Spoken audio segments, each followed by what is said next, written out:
Welcome to Joys of Code, where we make tricky tech topics super simple. Today, we're going to pull back the curtain on something you probably use every single day, maybe even right now, your work laptop. I mean, have you ever really stopped to think about it? Where did this thing even come from? What kind of invisible rules control everything it does? And what happens to it when you're done?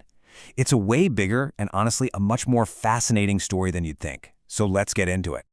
Okay, so before your laptop even exists as a physical object, there's a plan. A grand strategy, really. Because without one, you just get chaos. We're talking security risks, wasted money, and systems that just don't talk to each other. That's where IT frameworks come into play. You can think of them as the official rulebook for all the tech in a business.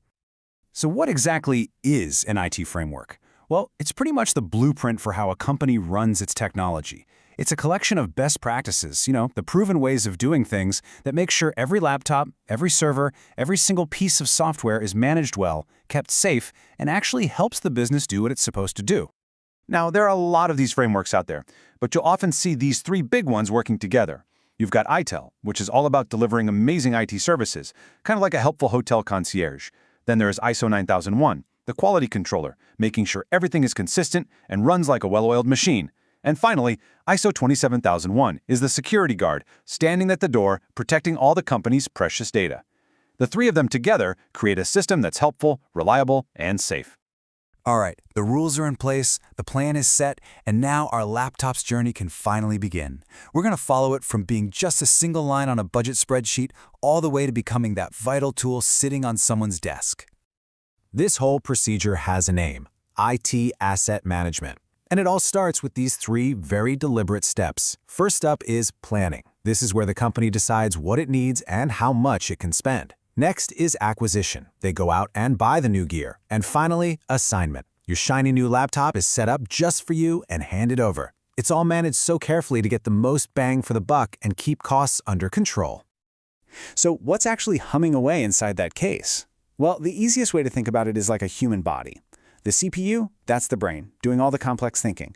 The RAM is its short-term memory, holding on to whatever you're working on right this second. The storage, like a hard drive, that's the long-term memory for everything else you want to keep. And the motherboard, that's like the body and nervous system, connecting everything so it can work together. Simple, right? But hey, this whole setup isn't just about the tech. It's about you. Health and safety laws, like the DSC regulations, are there for a really good reason. Your company has a duty to make sure your desk and chair are set up correctly. Why? Because when you're comfortable and not straining, you're not just healthier and happier. You actually get more done. It's a total win-win. Of course, like all good things, a laptop's useful life has to end at some point. It might get too slow, something might break, or it just becomes outdated. And what happens next is just as planned out and just as important as how it was set up in the first place. So what does happen when it's time to say goodbye?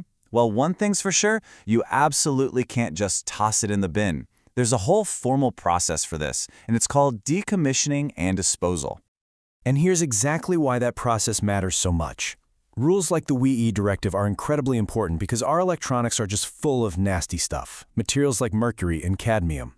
WEEE makes sure all those substances are handled safely, which protects both our health and the environment. This brings us to the last two stages of our laptop's life cycle. First up is decommissioning. This is a huge security step where the IT team securely wipes every last bit of company data off the device.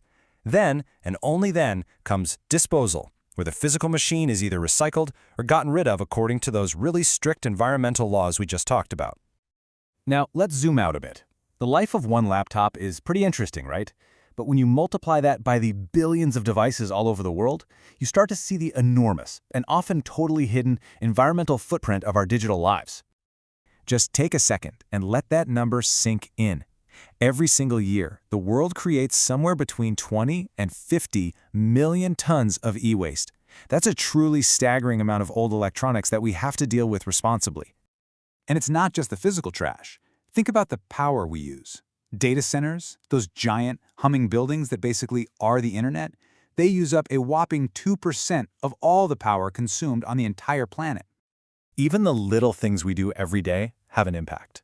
Did you know that sending a single email with an attachment can release around 50 grams of CO2?